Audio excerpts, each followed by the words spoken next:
Canada में elections prepone हो चुके हैं। स्नैप इलेक्शन की डेट आ चुकी है, दैट इज़ 28 अप्रैल 2025, जिसके ऊपर मैंने ऑलरेडी वीडियो बना दी है।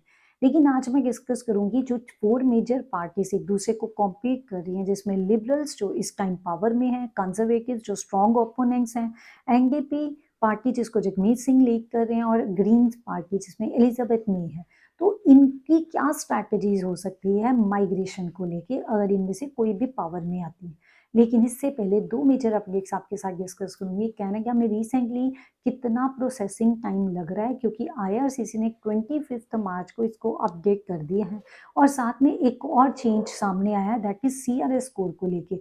एलएमआईए के जो पॉइंट्स 50 से 200 मिलते थे, वो अब नहीं मिलेंगे। तो पूरी डिटेल्ड इन्फॉर्मेशन के लिए वीडियो को अंत तक ज़रूर देखिए, और ऐसी इंपॉर्टेंट अपडेट्स के लिए मेरे चैनल को सब्सक्राइब कीजिए, बेल आइकन पे क्लिक कीजिए, ताकि जब भी हमारी नई वीडियो अपलोड होती है आप तक नोटिफिकेशन राइट टाइम तक पहुंचे।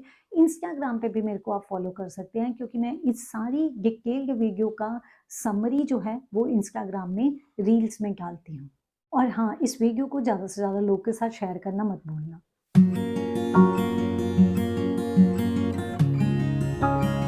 शुरुआत करते हैं प्रोसेसिंग टाइम से। प्रोसेसिंग टाइम चाहे स्टडी की हो, वर्क की हो या विजिटर की हो, तो वो आगे से कम हो गई है अगर आपने इंडिया से अप्लाई किया हुआ है। लेकिन अगर एक्सटेंशन डाला इनसाइड कनाडा, तो तीनों कैटेगरीज में टाइम बढ़ गया है।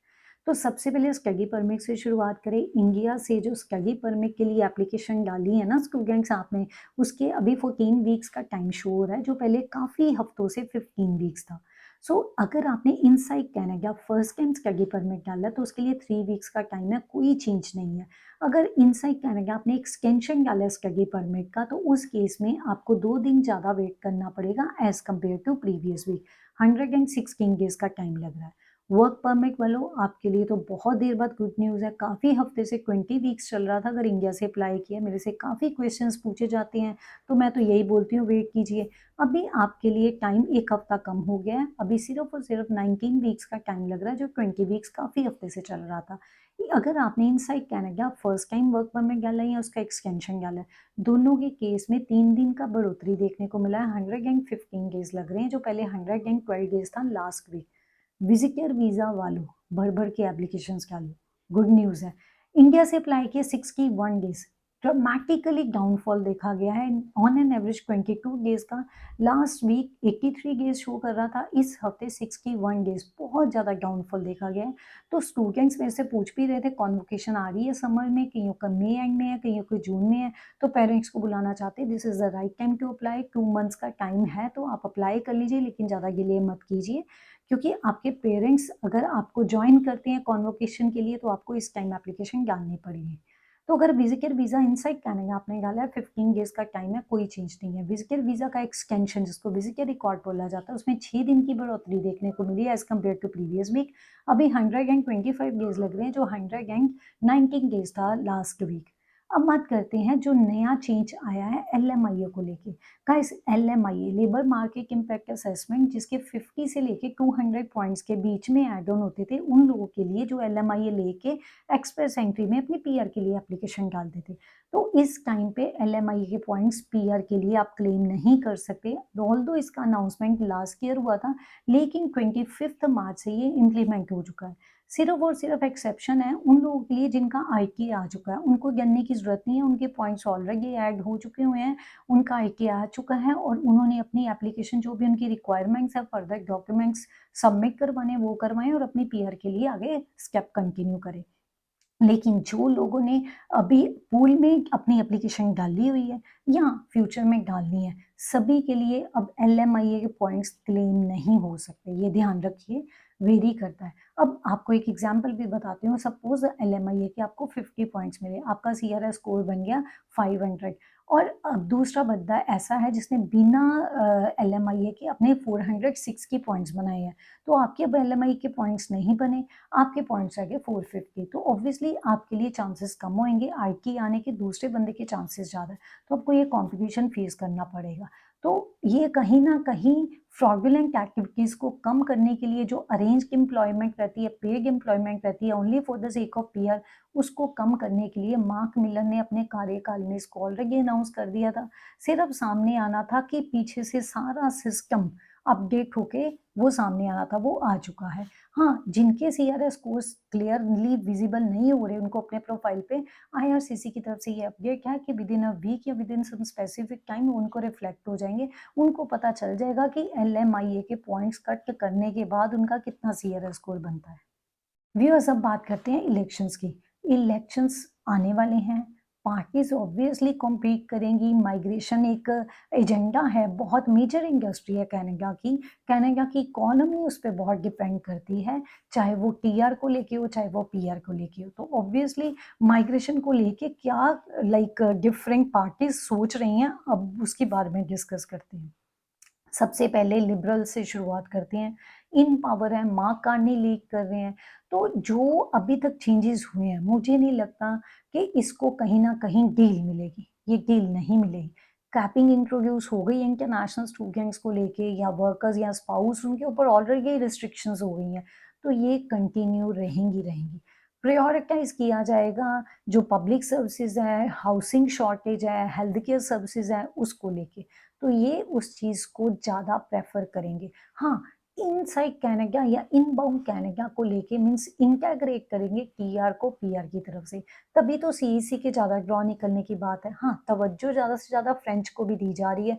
अभी रिसेंट जो ड्रॉ निकला है, जो एक्सप्रेस एंट्री का ड्रॉ निकला है, उसमें सीआरएस स्कोर काफ़ी कम गया है फॉर फ्रेंच स्पीकर्स। तो जो फ्रेंच या फ्रेंकोफोन में अप्लाई करना चाहते हैं उनके लिए गुड न्यूज़ है। लगता है कि ये पार्टी इन चीज़ों को प्रेफर करेगी डेफिनेटली। हाँ, वो कॉम्प्रोमाइज़ नहीं करेंगे क्वालिटी को लेके, सिस्टम को लेके जो स्क्रूटिनी है वो तो चलती रहेगी।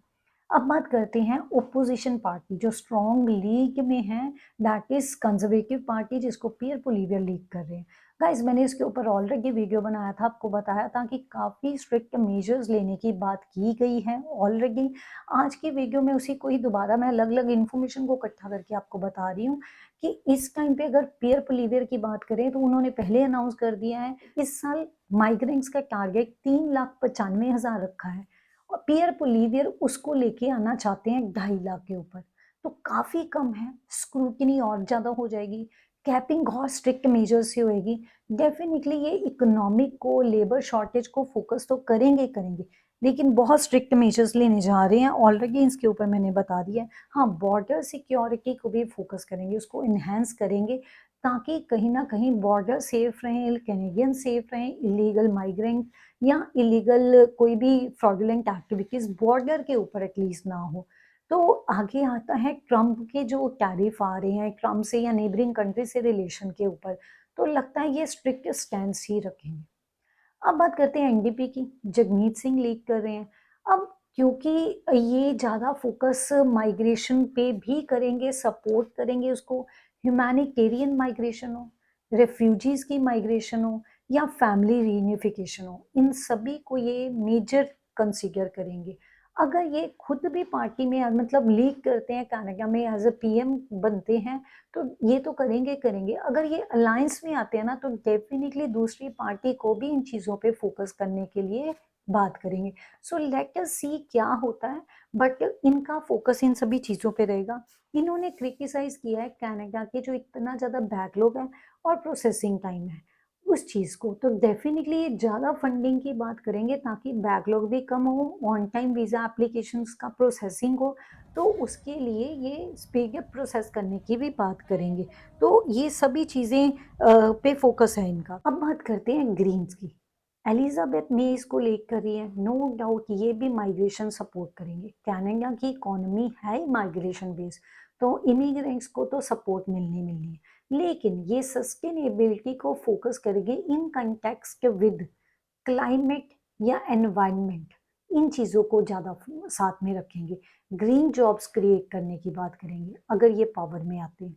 अगर ये अलायंस में आते हैं, सेम एज जैसे मैंने एनडीपी का बोला, तो जो भी पार्टीज के साथ ये टाइप करते हैं, जिनको ये अलायंस करते हैं या जिनके साथ ये सपोर्ट जिनको करते हैं, तो उनको भी ये ज़रूर प्रेशराइज करेंगे कि इन चीज़ों को फोकस किया जाए। सो गाइज, ये तो रहा मेरा व्यू कि अगर इनमें से कोई भी पार्टी आती है तो माइग्रेशन या माइग्रेंट्स के ऊपर क्या इम्पैक्ट पड़ सकता है। अगर आप ये वीडियो कनाडा इनसाइट से देख रहे हैं, तो आप ज़रूर बताना आपको क्या लगता है, क्या वोटर्स सोचते हैं वहाँ के बारे में। स्पेशली माइग्रेशन को लेके, या अगर आपके कहीं से भी आप वीडियो को देख रहे हैं, आपको क्या लगता है कनाडा में आने वाले टाइम में माइग्रेंट्स का फ्यूचर, जो वुड बी माइग्रेंट्स है, जो अप्लाई करना चाहते हैं, उनके लिए क्या अपॉर्चुनिटीज़ रह सकती हैं? जो पार्टीज़ हैं वो और स्ट्रिक्ट मेजर्स लेंगी या लीनियंसी भी शो करेंगी? तो ज़रूर कमेंट बॉक्स में अपना व्यू बताना। धन्यवाद कि वीडियो को अंत तक देखा। ऐसी इंपॉर्टेंट अपडेट्स के लिए चैनल को ज़रूर सब्सक्राइब करना। एक लाइक करना तो बनता है अगर आपको वीडियो की इन्फॉर्मेशन अच्छी लगी है। और मेरी अगली वीडियो किसी और इंपॉर्टेंट अपडेट पे होने जा रही है। तब तक के लिए stay informed and stay vigilant.